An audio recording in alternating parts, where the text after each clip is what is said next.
Everyone, তোমরা সবাই কেমন আছো? আশা করি ভালো আছো। আমিও ভালো আছি। এই গল্পের আগের পার্টগুলো যারা দেখোনি অবশ্যই দেখে নাও। সকালে 8টা এখনো বাজেনি। জিমিন একটা পার্কে দাঁড়িয়ে আছে। কিছুক্ষণ পাশে জিলি সদ্য ফোটা শাপলা দেখে তো কিছুক্ষণ পিছন ঘুরে ঘুরে গেটের দিকে দেখছে। না, এখনো সুগা আসেনি। তবে অপেক্ষার অবসান ঘটল।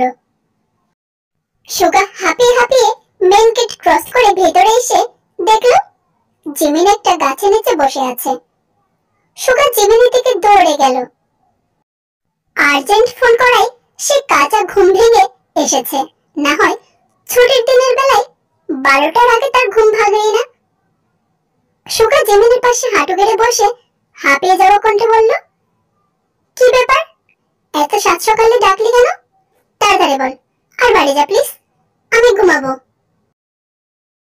এতগুলো কথা সুগা এক নাগাড়ে বলে চলে গেল, কিন্তু জিমিন এখনো হাঁটু থেকে মুখ তোলেনি।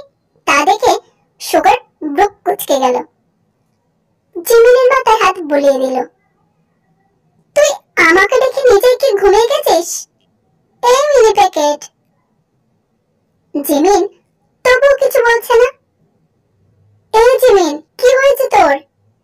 আমার দিকে তাকা না। সুগা জিমিনের মুখটা জোর করে তুলতেই চমকে গেল। জিমিনের চোখ মুখ ফলে ডোল হয়ে আছে। এই, তোর কি হয়েছে রে? চোখ মুখ এমন হয়ে আছে কেন? কাঁদছিস কেন তুই? জিমিন এবার সুগাকে শক্ত করে জড়িয়ে ধরে শব্দ করে কেঁদে উঠল। সুগা আর কিছু বলল না, মাথায় হাত বুলিয়ে দিল। আমি তোর থেকে দূরে গিয়ে কি করে থাকবো? আমার খুব যে কষ্ট হচ্ছে। সুগা এই কথার কোনো মানে খুঁজে পেল না। আমার থেকে দূরে থাকবি কেন? এর মানে কি? আমি তো তোরই। বাবার ট্রান্সফার হয়ে গেছে, আমরা আজ এখান থেকে চলে যাচ্ছি। কথাটা বজ্রপাতের মতো শ্রবণ হলো যেন। আর তা শুনে সুগার হাতের বাঁধন খুলে যায়। বুকের ভিতর কেমন হারানোর ভয় ঝেঁকে বসে। কি বলছিস তুই? চলে যাবি মানে? দেখ, সকাল সকাল এমন মজা করবি না, হ্যাঁ? এক থাপ্পড়ে গাল লাল করে দেব। মজা করছি না সুগা, আমি সিরিয়াস। কাল রাতে বাবা জানিয়েছেন এখান থেকে দূরে ওনার ট্রান্সফার হয়ে যাচ্ছে। সেখানে আমাদের নিয়ে একেবারের জন্য চলেই যাবে। মা আগে থেকে জানতো, কিন্তু আমাকে কাল রাতে জানিয়েছে। একটু পরেই গাড়িতেই উঠবো। সুগা জিমিনের দু বাহু চেপে ধরল। সে বোধ শক্তি হারিয়েছে। জিমিন তার থেকে দূরে চলে গেলে সে পাগল হয়ে যাবে। তাকে কি সামলাবে? মাঝরাতে মার কথা মনে পড়লে সে মেয়েটা কার কাছে গিয়ে ক্ষমাবে? কি তার রাগের উপশম হবে? জিমিন ছাড়া যে তাকে কেউ সামলাতে পারবে না। গাড়িতে উঠবো মানে কি? কোথাও যাবে না, আমি তোকে কোথাও যেতেই দেব না। জিমিন আরো ভেঙে পড়েছে। সে জানে সুগা এমনটাই করবে। সে নিজেই তো যাবে না বলে কেঁদে কেটে একাকার করেছে। কিন্তু ফ্যামিলি যেখানে থাকবে সেখানে তো তাকেও থাকতে হবে।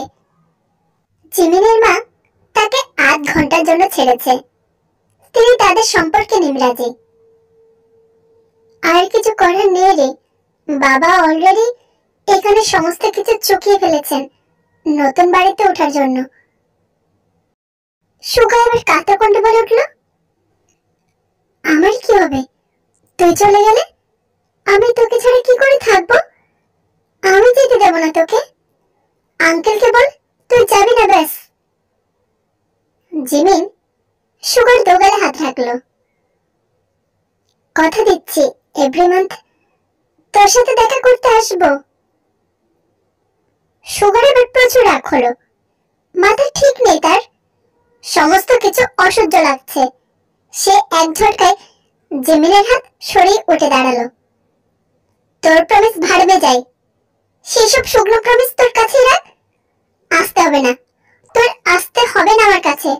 তুই যা, যেখানে খুশি যা, আমি একাই থাকবো। জিমিন উঠে দাঁড়ালো। এই পাগল ছেলে যে আরো পাগল হয়ে গিয়েছে। এগিয়ে গিয়ে কিছু বলতে যাবে তার আগে সুগা যেমন ভাবে দৌড়ে এসেছিল ঠিক তেমন ভাবে চলে গেল। শুধু আসার সময় মনে খুশি ছিল, আর যাওয়ার সময় চোখে জল। জিমিন ভেজে চোখে সেদিকেই চেয়ে আছে। সে জানে সুগা বাড়ি গিয়ে রুম লক করে বাচ্চাদের মতো কান্না করবে সারাদিন, কিন্তু পার্থক্য কান্না থামাতে জিমিন আর চেয়েও যেতে পারবে না। ঘড়ির কাঁটা বলছে এখন 9:30। জাংকুক পিট পিট করে তাকালো। মাথা তার প্রচন্ড ভারী লাগছে। অভ্যাসবশত সে পাশে হাত রেখে তেল স্থান শূন্য পেল। পাশে তে নেই। ক্ষণে বুক ধক করে উঠল। তে তো তার আগে কখনোই উঠে না। জাংকুক ডান পাশে ফিরতে চমকে উঠল, কারণ তে ডান পাশে বসে আছে। কিছুক্ষণ সে তের বিধ্বস্ত অবস্থা দেখতে লাগলো। তের চুল উস্কো কুস্কো হয়ে আছে, চোখ লাল, আর সেই চোখে যেন একেবারে অগ্নি নিক্ষেপ করছে, তাকে ধ্বংস করবে বলে। জাংকুক আর একটু ভালো করে দেখতে লাগলো। তে তার শার্ট পরে আছে। কাল রাতে বিয়ে বাড়ি যাওয়ার আগে জাংকুক চেঞ্জ করে শার্টটা খাটের কোণে রেখে দিয়েছিল, কিন্তু তে কেন তার শার্ট পরে আছে? তে তো কখনো তার জামা কাপড় পরেই না। তাহলে জাংকুক কিছু একটা ভেবে চমকে উঠল। সে নিজের দিকে তাকিয়ে আরো ভটকে যায়। সে যে শার্টলেস, তা দেখে তো চোখ কপালে। মাথা চেপে কাল রাতের ঘটনা মনে করার চেষ্টা করতে লাগলো, কিন্তু ব্যর্থ। তারপর শান্ত কণ্ঠে তাকে জিজ্ঞাসা করলো, বউ, তোমার এই অবস্থা? কথা সম্পূর্ণ হওয়ার আগেই তো তেরে এসে জাংকুককে বাধা দিয়ে পুনরায় শুয়ে দিল। তারপর দাঁতে দাঁত চেপে বলল, আমার এই অবস্থা কেন? নিজে এই অবস্থা করে এখন বলছো আমার এই অবস্থা কেন? জাংকুক ধরফর করে উঠল। সে কি তের সাথে? না না না ভেবে জাংকুকের নিজের উপর রাগ হলো। সে চায়নি এমন ভাবে সীমা ছাড়াতে। তাছাড়া তার পারমিশন ছাড়া সে এমন কাজ কি করে করতে পারলো? ভেবে কেমন নিচ লাগছে তার। সে তো এমন না। জাংকুককে চুপ থাকতে দেখে তে হতাশা প্রকাশ করলো। কাল রাতে বমি করে আমাকে পুরো 3বার ভিজিয়ে দিয়েছো। নিজে ভিজেছে আর তার থেকে বেশি আমাকে ভিজিয়ে দিয়েছে। একটা মানুষ কতবার চেঞ্জ করতে পারে? তাই হাতের কাছে যা পেয়েছি তাই পড়েছি। তার মানে বমি করেছি বলে তুমি আমার পাঞ্জাবি খুলে দিয়েছো আর আমার শার্ট নিচে পড়েছো? আমাদের মধ্যে তেমন কিছু হয়নি, তাই তো বউ? ওহ, থ্যাঙ্কস গড। এবার রেগে জাংকুকের উপর উঠে বসলো। Thanks god? কিচ্ছু হয়নি মানে কি? হলে কি ক্ষতি হতো? তোমার সতীত্ব নষ্ট হতো? বইয়ের কাছে আসলে কি তোমার কুমারত্ব হারাতো? জাংকুক অবাক হয়ে তাকিয়ে আছে। তাই রাগের মাথায় আরো বকে যাচ্ছে। কোথায় ভেবেছিলাম নেশা করে এসেছে, আমার সাথে ঝগড়া করবে, আমাকে মারতে আসবে, আমিও সমানভাবে ঝগড়া করব, আমি কিলকুশি দিয়ে দেখিয়ে দেব নিজের শক্তি। কিন্তু সেটা হলো না। তুমি এসে মিষ্টি মিষ্টি কথা বললে, আমাকে কত চুমু দিলে, কোলে তুলে নিলে, আমি লজ্জা পেলাম, ভাবলাম রোমান্স করবে। ওই যে যেমন টিভিতে হঠাৎ হিরো ড্রিঙ্ক করে হিরোইনের সাথে অজান্তেই রোমান্স করে, ঠিক তেমন। কিন্তু হলো উল্টো। কোলে করে খাট পর্যন্ত আসতে না আসতে গায়ে বমি করে ভাসিয়ে দিলে। হাই হাই, কি কপাল আমার! কি ভাবলাম আর কি হলো? সময় প্রবাহমান, সে কারো জন্য থেমে থাকে না। সে তার নির্দিষ্ট নিয়মে এগিয়ে চলে। দেখতে দেখতে কেটে গিয়েছে অনেক কটা দিন। হাসি কান্না খুনসুটি দিয়ে অতিবাহিত হতে চলেছে জাংকুক আর তের জীবন। গ্রাম থেকে ফিরে আবার নির্দিষ্ট নিয়মে তাদের দিন যাচ্ছে। জাংকুক আগের মতোই নিয়মিত অফিস যাচ্ছে। বাড়ি ফিরে তাই নানা রকম বায়না আবদার পূরণ করছে। তে আগের থেকে অনেকটা সুস্থ। জাঙ্কুক নিজের কথা রাখছে। তের যত্নের কোনো কমতি রাখছে না সে। রাগ আউট অফ কন্ট্রোল হয় না আর। তেও যথেষ্ট করে রাখতে শিখেছে নিজেকে। কিন্তু পড়াশোনার ব্যাপারে জাঙ্কুক বড্ড স্ট্রিক্ট। তে পড়ায় মন না দিলে ভীষণ বকে। আর এতে তে পড়তে অবশ্যই বাধ্য। কিন্তু জিমিন আর সুগাকে ছাড়া তার আর ভালো লাগছে না। তাদের সাথে কন্ট্যাক্ট হচ্ছে না বেশ কিছুদিন হচ্ছে। কিন্তু জাঙ্কুক এখন তাকে মায়ের বাড়িও নিয়ে যাবে না। সে প্রচুর ব্যস্ত। তাছাড়া তেরও 2-3 মাস পর সেমিস্টার। তাই পড়াশোনাটাই সবার আগে। কলেজে ইংলিশ ক্লাস শেষে নতুন এক বান্ধবীর সাথে কথা বলতে বলতে করিডোর দিয়ে হেঁটে যাচ্ছে। তখন মেয়েটি বলল, আচ্ছা তে, তোর বিয়ে হয়েছে অনেকদিন হলো, তাই না রে? তোরা হানিমুনে কোথায় গিয়েছিলি? তে হাঁটতে হাঁটতে মুখ গোমড়া করে দাঁড়িয়ে গেল। ধুর, আর বলিস না, হানিমুনে যাওয়া হয়নি, আর আমার মনেও ছিল না। কি, তোর হানিমুনে যাওয়ার কথা মনে ছিল না? সিরিয়াসলি তে? হ্যাঁ, একটু হেলথ প্রবলেম ছিল, তাই বড় বাবা বলেছিল আমি ফিট এন্ড ফাইন হয়ে গেলে দূরে কোথাও ঘুরতে নিয়ে যাবে। এখন তুই সুস্থ নাকি না? এখন তো পুরোপুরি সুস্থ আমি। তাহলে চলে যা।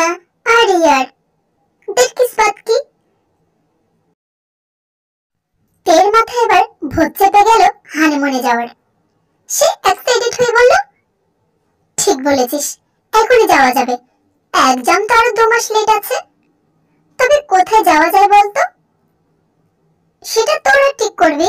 এখন চল ক্যান্টিনে, আমার খুব খিদে পেয়েছে। তে তার বান্ধবী এক নাগাড়ে বকবক করতে করতে যাচ্ছে।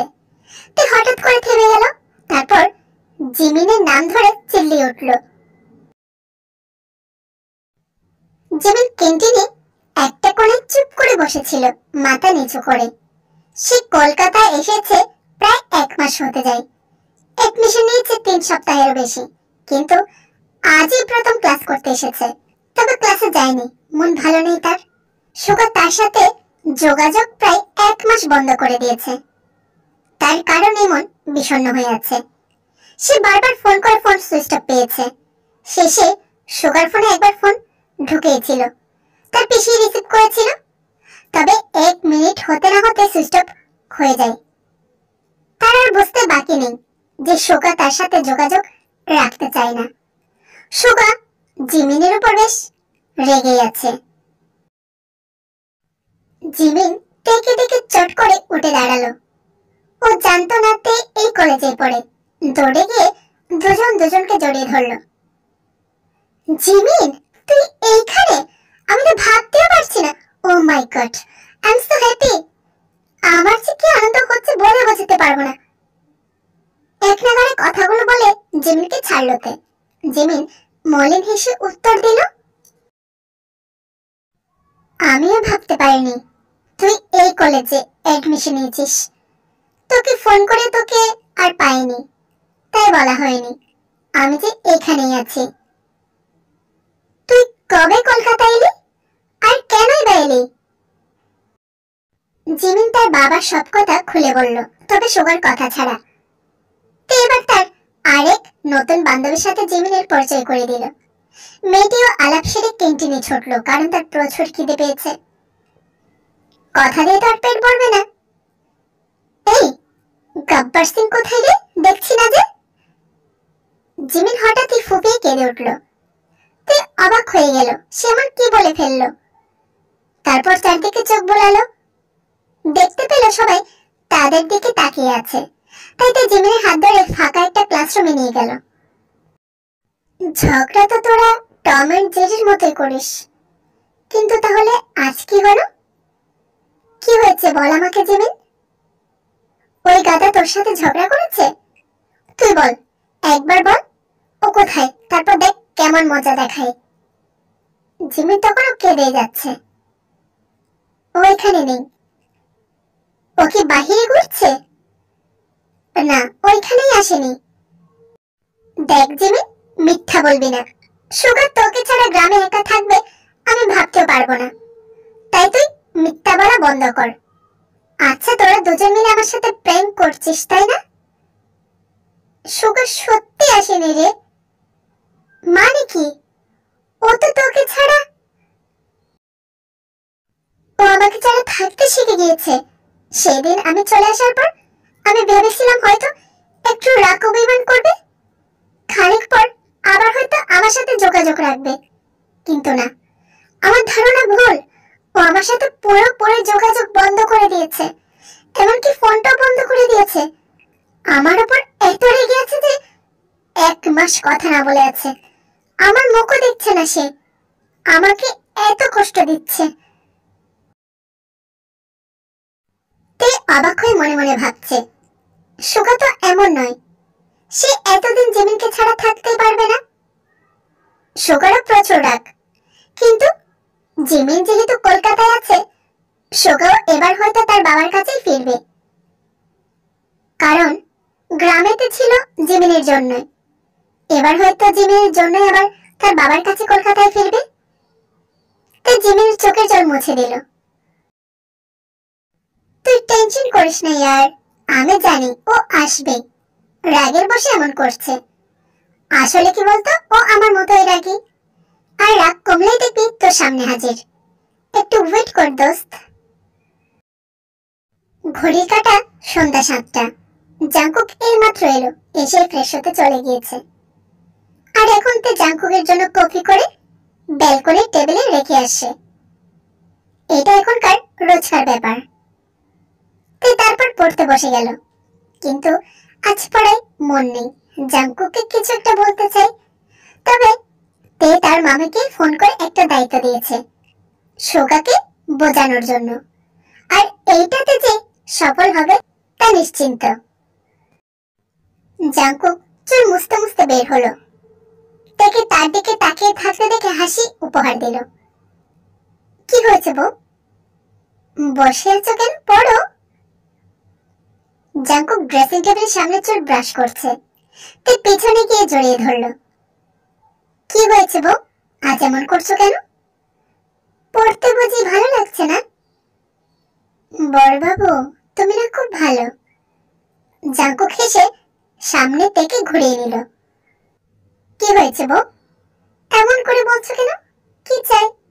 দেখো, এখন হালকা শীত পড়েছে, এই মুহূর্তে তোমাকে আমি বাহিরে আইসক্রিম খাওয়াতে নিয়ে যেতে পারবো না।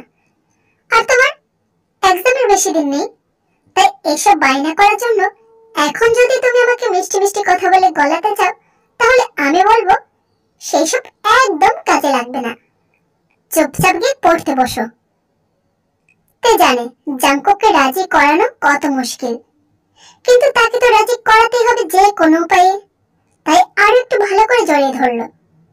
ইস বড় বাবু, তুমি না সবসময় বোকা বোকা কথা বলো। আমি কখন বললাম আইসক্রিম খেতে যাব? আজ সে কথা বলতে আসেনি, বুঝেছ? তা কি বলতে এসেছো? আচ্ছা যাই হোক, পরে সেসব বলো, আগে পড়া কমপ্লিট করো। তো এবার বিরক্ত হয়ে উঠলো।